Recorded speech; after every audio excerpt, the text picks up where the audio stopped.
بسم اللہ الرحمن الرحیم۔ کاروان عشق عزیب الحجانات سے چلا اور 29 ذی الحج کو مقام قطقطانیہ پہ پہنچا۔ البتہ اس عالم میں کہ حر کا لشکر بھی امام علیہ السلام کے ہی ہمراہ تھا۔ یہاں پر امام علیہ السلام نے مختصر قیام فرمایا اور اس کے بعد آپ نے اپنے سفر کو دوبارہ سے جاری فرمایا اور آپ یکم محرم 61 ہجری کو مقام قصر بنی مقاتل پہنچے۔ یہ مقام عین التمر اور قطقطانیہ کے درمیان میں واقع ہے اور حقیقت میں یہ مقاتل ابن حسان ابن ثعلبہ کی طرف منسوب ہے۔ جب امام علیہ السلام کا قافلہ اس مقام پر پہنچا تو آپ نے دیکھا کہ وہاں پر ایک خیمہ لگا ہوا ہے۔ اس خیمے کے ساتھ ایک گھوڑا بندھا ہوا تھا اور ساتھ ہی زمین میں ایک نیزہ گڑا ہوا تھا، اور یہ نیزہ گڑا ہونا حقیقت میں اس بات کی نشانی ہوتا ہے کہ یہ خیمہ کسی مشہور شخصیت کا ہے۔ جب امام علیہ السلام نے کسی سے سوال کیا کہ یہ خیمہ کس کا ہے تو جواب ملا عبید اللہ ابن حر جعفی۔ عبید اللہ ابن حر حقیقت میں عثمانی شیعہ تھا اور اس نے جنگ صفین میں امیر کائنات علی ابن ابی طالب کے خلاف جنگ لڑی تھی، اور جب آپ کی شہادت ہو گئی تھی تو اس کے بعد اس نے خود کو کوفہ میں مقیم کر لیا تھا۔ اور چونکہ امام علیہ السلام کے جو مؤذن حجاج ابن مسروق تھے ان کا تعلق بھی اسی کے قبیلے سے تھا، لہذا امام علیہ السلام نے ان کو حکم دیا کہ جاؤ اور میرا پیغام اس تک پہنچا دو۔ جب حجاج اس کے خیمے میں آئے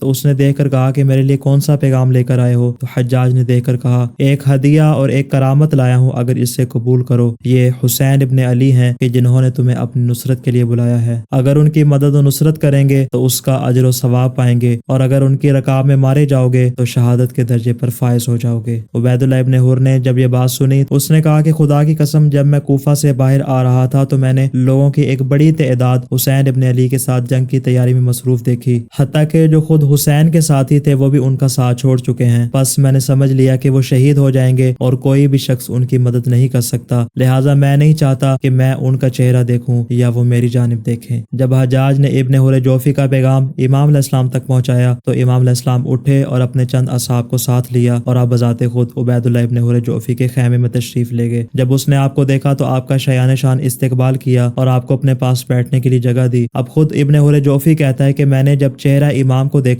تو مجھے ایسا محسوس ہوا کہ میں نے اپنی پوری زندگی میں ایسا حسین و جمیل چہرہ نہیں دیکھا، اور ان کو دیکھ کر میرے وجود پہ ایسی رقت طاری ہوئی جیسے کبھی بھی کسی کے لیے نہیں ہوئی۔ میں نے دیکھا کہ آپ کی ریش مبارک سیاہ تھی۔ میں نے سوال کیا کہ مولا کیا قدرتی سیاہ ہے یا اس کو آپ نے خضاب کیا ہوا ہے؟ تو آپ نے ارشاد فرمایا اے ابن حر مجھ پر جلدی بڑھاپا چھا گیا ہے، پس میں ان کے اس جواب سے سمجھ گیا کہ آپ نے خضاب کیا ہوا ہے۔ اس کے بعد امام علیہ السلام نے ارشاد فرمایا اے ابن حر تمہارے شہر کوفہ کے لوگوں نے مجھے خطوط لکھے ہیں کہ وہ لوگ میری نصرت پر یکجا ہو گئے اور انہوں نے مجھے یہاں پر بلا لیا ہے، البتہ جو حقیقت ہے وہ اس کے برعکس ہے۔ اے عبید اللہ تم نے اپنی زندگی میں بہت زیادہ گناہ کیے ہیں، کیا نہیں چاہتے کہ تم ان گناہوں کو دھو ڈالو؟ اس نے کہا کہ مولا میں اپنے گناہوں سے کیسے توبہ کر سکتا ہوں؟ تو آپ نے ارشاد فرمایا کہ نواسہ رسول کی مدد و نصرت کے ذریعے تم اپنے سارے گزشتہ گناہوں کو معاف کروا سکتے ہو۔ عبید اللہ ابن حر نے کہا با خدا قسم میں اس بات کو جانتا ہوں کہ جو بھی آپ کے فرمان پر عمل کرے گا وہ سعادت ابدی حاصل کرے گا، لیکن میں نہیں سمجھتا کہ میری مدد و نصرت سے آپ کو کوئی خاص فائدہ حاصل ہوگا، اس لیے کہ کوئی ایک تنہا شخص بھی آپ کی مدد کے لیے تیار نہیں ہے، لہٰذا آپ کو خدا کی قسم کہ مجھے اس بارے میں معاف رکھیں، اس لیے کہ میں موت سے گھبراتا ہوں، البتہ میرا یہ گھوڑا آپ کے لیے حاضر ہے، اور یہ ایسا گھوڑا ہے کہ اگر اس پر سوار ہو کے میں نے کسی کا پیچھا کیا ہے تو اس نے مجھے مایوس نہیں کیا، اور اگر کسی نے اس کا پیچھا کیا ہے تو اس کو کبھی بھی نہ پا سکا، لہٰذا میرا یہ گھوڑا آج کے بعد آپ کا ہوا۔ جب امام علیہ السلام نے اس کی یہ بات سنی تو آپ نے ارشاد فرمایا کہ جب تم ہماری مدد و نصرت سے منہ موڑ چکے ہو تو پھر ہمیں نہ تمہاری ضرورت ہے اور نہ ہی تمہارے گھوڑے کی ضرورت ہے، اور میں ہرگز گمراہوں کو اپنا دست و بازو نہیں بناؤں گا، البتہ جس طرح تم نے مجھے نصیحت کی ہے میں بھی تمہیں ایک نصیحت کرنا چاہوں گا کہ تم یہاں سے چلے جاؤ اور اتنا دور چلے جاؤ کہ میری صدائے استغاثہ کو تم نہ سن سکو، اس لیے کہ جس شخص نے بھی ہماری صدائے استغاثہ کو سنا مگر ہماری مدد نہ کی تو قیامت کے دن خدا اسے منہ کے بل جہنم میں ڈالے گا۔ امام علیہ السلام نے بار بار اسے واضح و نصیحت کی، اسے مختلف طریقوں سے سمجھایا، مگر عبید اللہ ابن حر جعفی نے آپ کی کسی بھی بات پر عمل نہ کیا، اور جب امام علیہ السلام وہاں سے چلے گئے تو اس کے بعد ہی ابن حر ساری زندگی اس بات پر پچھتاتا رہا کہ آخر میں نے کیوں